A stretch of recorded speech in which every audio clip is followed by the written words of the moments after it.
Sabrina Wooten. I'm running for mayor of Virginia Beach. And how old are you? We ask everybody that question. I am 49. Okay.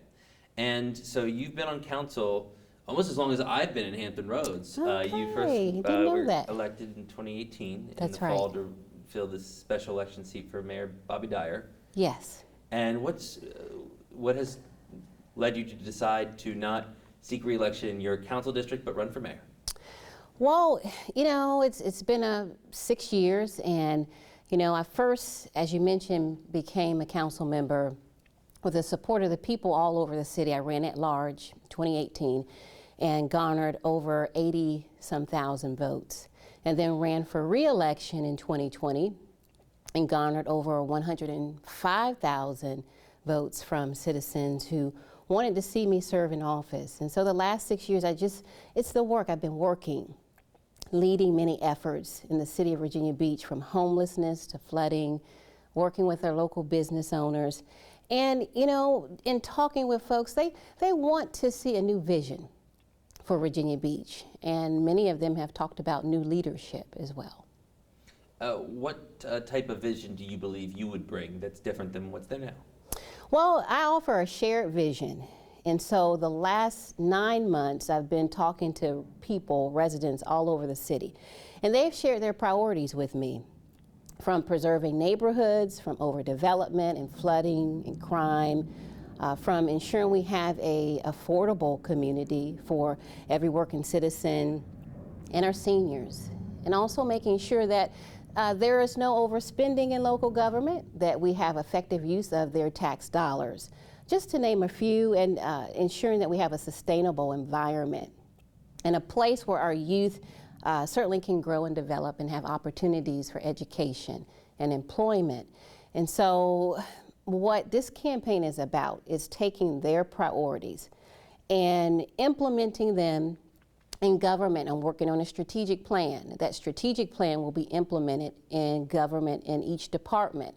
And so a shared vision is more successful than your traditional vision because it requires collaboration. So I'm going to collaborate with the community and put their priorities first, along with the government working together to ensure that everyone feels represented and everyone feels that they are included in Virginia Beach. And so that's the vision that I certainly offer for the residents of Virginia Beach. You know, in being in the leadership position, how do you feel you can work with others that may not always agree with you? So one of the skill sets that I have, I'm a former Supreme Court certified mediator, and I value that skill because it incorporates you listening, and communication is 90% of what you do in communicating. And so I've always had an opportunity to sit down with parties, whether it's from folks who had issues with domestic relations or in business, and work with opposing sides. And it was always my goal to work together, even if we didn't agree, to come out with a solution that everybody could work towards. And so I carry that skill set to Virginia Beach. And so oftentimes we don't agree on everything, but there are some things that we do. And I'm always listening to ensure that even if we don't agree, that everyone has a stake in the solution, and to see how we can work together. So that's a skill set that I think would make a difference. You being in council for some time, I mean, you know some of the dynamics there. How would you deal as a council, as a mayor, with the very much politically driven personalities at the oceanfront? I mean, there's accusations going on right now that oceanfront stakeholders aren't happy with the direction that the city manager's office is in. They want to get a majority to fire the city manager. How would you deal with those personalities if you were in the mayor's seat?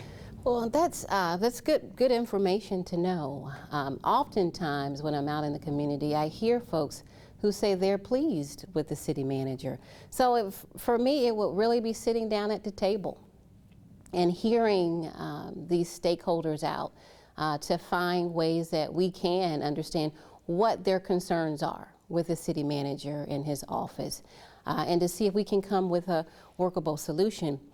But I think the most important thing is hearing out their concerns, because there is always a solution.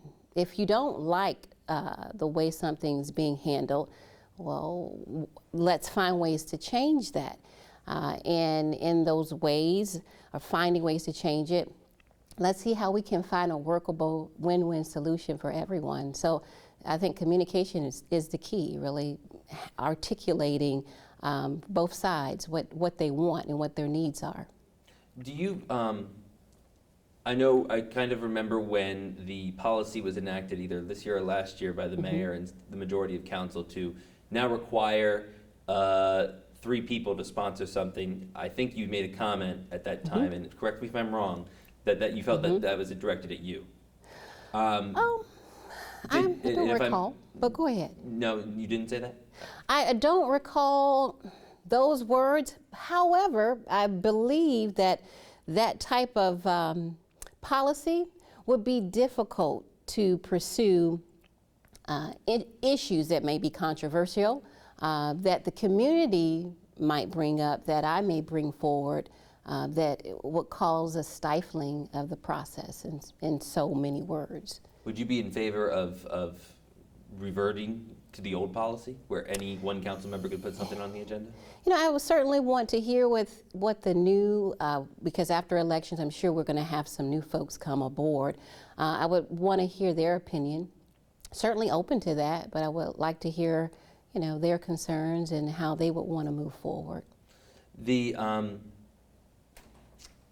as you know, during politics, there's always accusations Sure. levied towards somebody. I know you've been asked this before, Okay. but I need to ask it again. Sure. In the mayor's spot, you will have a bigger role in shepherding the budget through.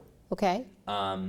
Your embezzlement conviction in the 90s. Do you want to talk a little bit? I mean, do you believe that is something behind you? Is that something that you can you tell people, should they look into that at all? So I'm glad you brought that up. I talk about it on the campaign trail many times. Actually, in the 90s, I was a college student. So this transpired before then, when I was in high school. So I was a high school student, about 18 years old. The charge was embezzlement. However, I was not convicted of embezzlement because, as you know, that's a felony. I was charged with a misdemeanor. And so that transpired when I was working at a convenience store or retail store and gave some folks some discounts. And I shouldn't have done that. That's against policy. And so when that came up, and I was certainly had to certainly make sure people knew why I did that. It was wrong. I paid restitution for it, went to court. I was on probation for a little while, but fast forward, I'm 49 years old. I'm not 18 anymore. I've learned from that situation. I've gone to Old Dominion. I have my degree, bachelor's degree in political science. I have 2 master's degrees in business management and public administration. And I'm now working on my doctorate in public administration and now running for the mayor of Virginia Beach after serving 6 years in city council. And so I use that story because one of my concerns is for our youth. And I want to be someone who makes youth a priority, because as we know, when we're young, we make decisions that are not the best. And so I've owned up to that. However, that's not who I am now. But what I will do is use that situation and make sure that our youth know that if they get in trouble, make errors, that there is a pathway forward. You can change your life and turn your life around, such as what I've done. Now, as it relates to the budget and finances, I don't handle those things. So the citizens would not have to worry about me handling finances or sabotaging or doing something to the budget. That's a staff issue. Right, I guess, but as a mayor, you can now help more advocate for I know the vice mayor in Virginia Beach typically helps handle the consensus budget, right? Is that what it's called? The reconciliation budget. So yes, so that's all I was does. bringing up. You'd have more hand in that. And I mean, as a mayor, you would have a prerogative to have a little bit more say over sometimes what consensus budget looks like before it goes to council. So that's all I wanted to ask that question for. Sure. And I actually want to build off of that question. You have fought for more money for the disparity study, I believe, and you fought for more money for business, or your business incubator program, correct? Am I right in saying that? The Ignite The wrong Business I Series. word. No, that's okay.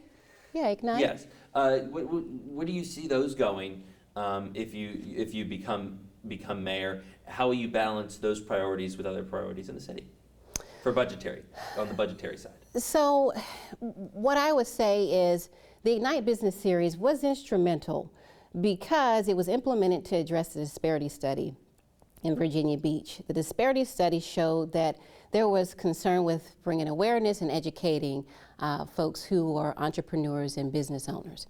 And so the Ignite program brought together opportunities for seminars to bring people together to meet the staff and become educated about tools to help their businesses grow and expand. And so I'm not sure if you know, but the disparity numbers are actually trending up now.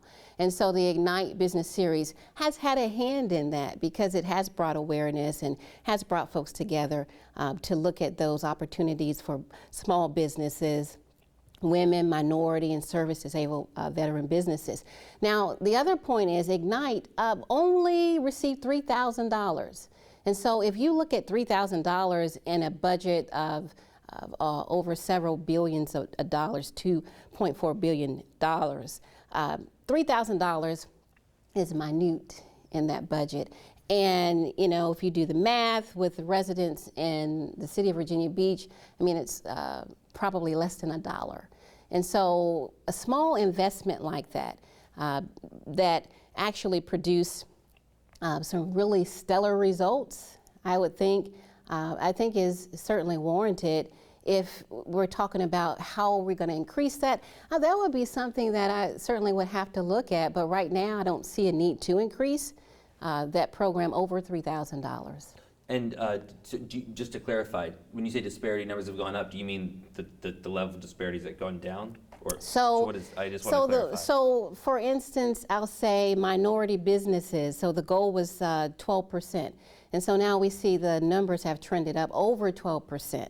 And so where we had numbers of 6%, 4%, now it's actually exceeding that aspirational goal that the study actually showed we had. So that's what I mean. Well, that's a success. It's very successful.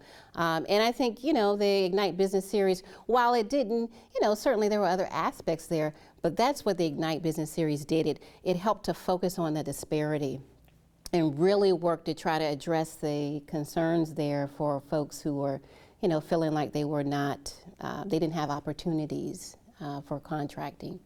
Of course, I have to ask, and you brought it up a little bit, but more on your philosophy for development. I know you've taken, Sure. you took heat over voting on the Silo project and several others. Sure. What is your philosophy on balancing growth and I guess preserving green space and agricultural past? So the Silos project, certainly I heard some feedback from that. Yeah, absolutely. And I've taken that feedback, and now it's caused me to really lean in to really listen to what the residents want. And they don't want development past the green line. They don't want the wrong types of developments in their neighborhoods. And I'm listening to that. And certainly am one that will be focused on making sure we don't go past the green line. Now, the Silos project itself, the green line, when it was established, it was very specific, saying that, you know, we're not going to have urban sprawl over this line. But there could be development in Princess Anne Commons and in the ITA. And so the Silos project was in Princess Anne Commons. And so that development was actually permitted as it relates to the Green Line policy. However, I know there were some concerns about the density and extending the project. And this particular developer already had a project there. He was just trying to extend affordable housing and workforce housing, which I am a proponent of. And so if you ask me why I voted on it, it was the affordable housing piece, where the developer said and committed to making sure we had more affordable housing in that area. But overall, do you believe there's cases where even if the community, I guess is what you're saying is even sometimes if there's cases the community doesn't want it, we have to make those decisions for affordable housing? Is that what you're saying? So if even, and that's one of the things I have learned, the concern for folks and an issue with affordable housing is that people don't want it in their backyards. And so we're going to have to figure out, how do we balance affordability and what people are saying they don't want. And so if the project is not a good project, if it doesn't align with the neighborhood, if it doesn't align with a specific location, I think it's important to listen to that, and may not go forward with it, and wouldn't go forward with it if it didn't meet those standards, if it did meet the standards of the comp plans. We're now updating our comp plans to make sure that our decisions align with the comprehensive plans. And oftentimes what I've heard from residents when they have come to the comprehensive plan meetings is that they don't want development past the green line. And so I'm listening to that, and I'm going to abide by what the residents want. Is there anything else you'd like to add today? I just appreciate the opportunity. You know, as I've said, this is a journey that started last December, and I want to make sure that as a candidate and a next mayor of Virginia Beach, that I'm working on a shared vision for everyone, so everyone feels represented in Virginia Beach and everyone feels included, no matter if they're rich or poor, black or white or minority, no matter if they have disabilities or whatever the situation, young or old. I want to make sure they understand they have representation, they have a voice, and they are included.